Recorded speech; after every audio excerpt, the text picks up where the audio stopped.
Did you know that every single day, over 22 million cork stoppers are produced? These tiny yet crucial stoppers play a significant role in preserving not just the taste, but the very essence of the wine we love. Without them, some of the world's finest bottles would spoil, and centuries of winemaking tradition could be lost. But how exactly are these corks made? And what makes them so indispensable to the global wine industry? Stay with us, because what you're about to discover about cork will truly surprise you. For centuries, cork stoppers have been an essential component of the wine industry. These seemingly simple pieces of bark do much more than just plug a bottle. They allow wine to age gracefully, develop complex flavors, and preserve its quality over time. But where does this vital material come from? Over half of the world's cork supply is sourced from Portugal, home to expansive cork oak forests that have been protected for hundreds of years. At the center of this industry is a company that's been perfecting the art of cork production for over 150 years, Amarim. This family-owned business not only supplies cork for wineries across the globe, but also leads the way in sustainable and innovative practices. Let's begin at the source, the cork oak tree. These ancient trees, which are native to the Mediterranean region, have been the backbone of the cork industry for thousands of years. In fact, cork harvesting dates back at least 5,000 years, when it was used by the Egyptians to seal jugs and the Romans to create fishing net floats. But today, more than half of the world's cork comes from Portugal, where the cork oak trees have been protected under law for over 800 years. Unlike most commercial trees, cork oaks are never cut down. Instead, they are harvested for their outer bark, which regenerates every 9 years. The process of harvesting cork is an art that takes years of experience to master. Harvesters must be incredibly careful when they strip the bark from the tree. Any cut that is too deep could damage or even kill the tree, some of which are over 100 years old. The first harvest can only occur when the tree is at least 25 years old and has a diameter of 70 centimeters.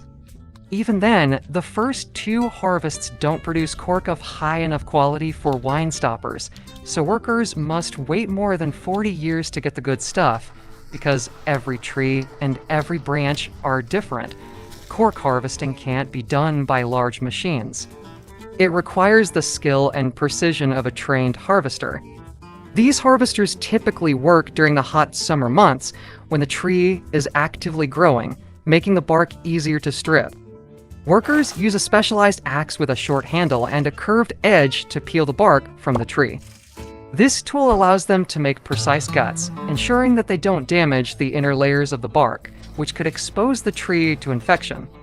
After the bark is removed, the tree is painted with a number from 0 to 9, indicating the year it was last harvested. For the harvesters, the work is both physically demanding and financially rewarding.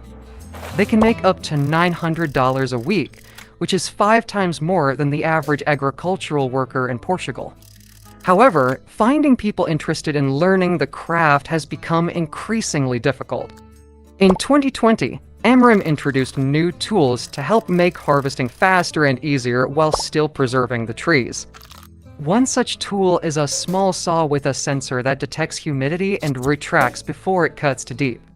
Workers also use clippers to help open up the bark before peeling it off with their axes. Despite these innovations, the skill and precision of human hands are still essential to the process. Once the bark is harvested, it's transported to Amarim's factory, where the real magic begins.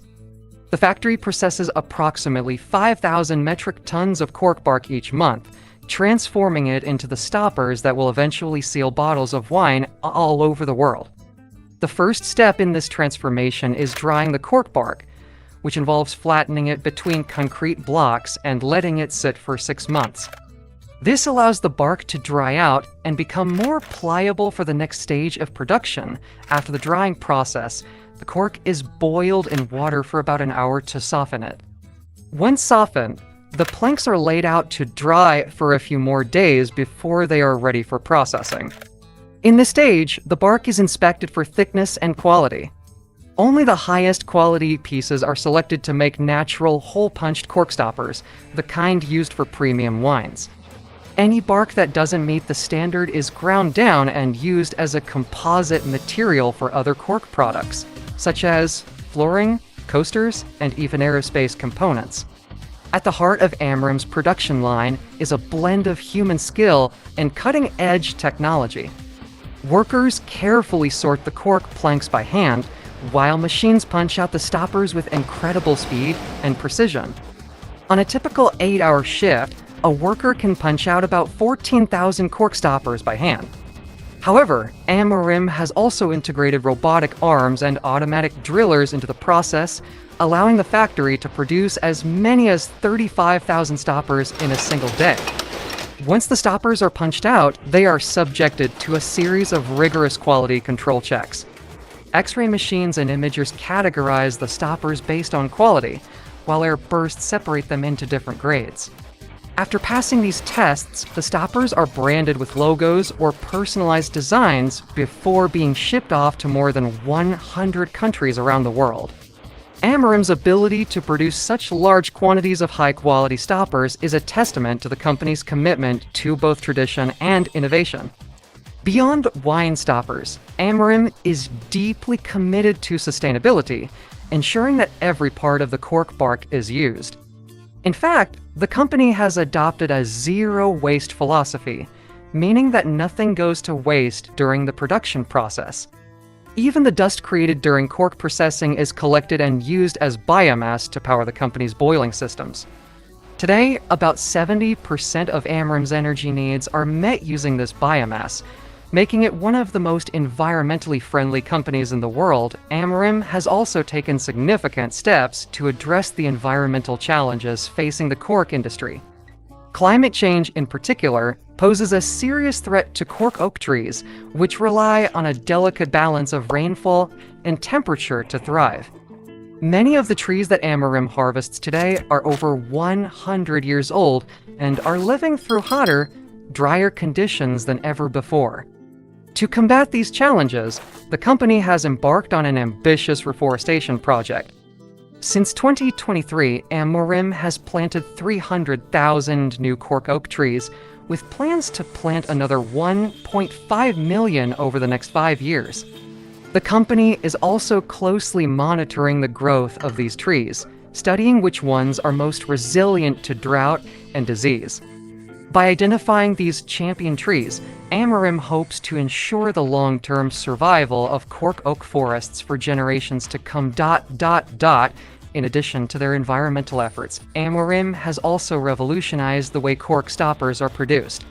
In the early 2000s, the cork industry faced a crisis known as cork taint, which occurs when cork bark is contaminated by a fungus that produces a chemical compound called TCA.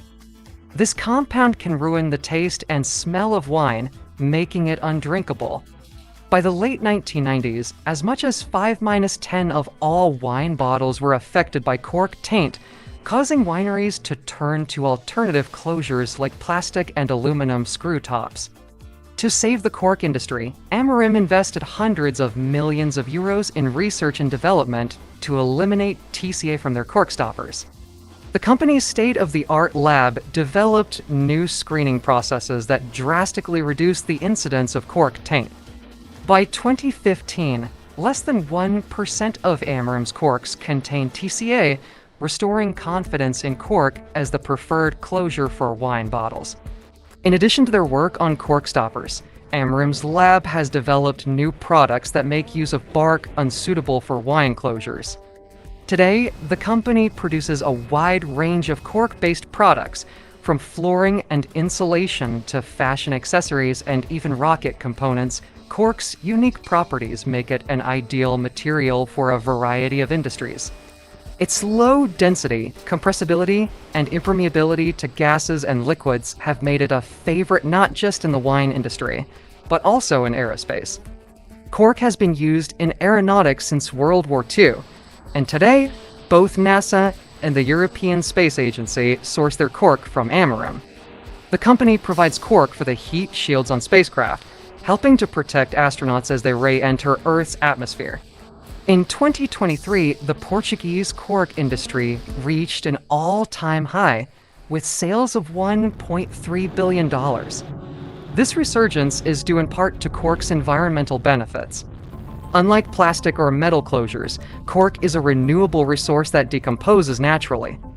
As more industries look for sustainable materials, cork's versatility and eco-friendly properties make it an increasingly attractive option. From wine stoppers to flooring to space exploration, cork is experiencing a renaissance, and Amarim is at the forefront of this movement. Now that you've learned about the incredible journey of cork from tree to bottle, we'd love to hear your thoughts. What do you think about cork stoppers versus synthetic alternatives like plastic or aluminum screw tops? Have you ever considered the environmental impact of the stoppers on your wine bottles? Share your thoughts with us in the comments below. And don't forget to like, subscribe, and hit the notification bell so you never miss one of our deep dives into the fascinating stories behind the things you use every day. Also, if you want to learn more about sustainable materials, check out our other videos where we explore the world of renewable resources.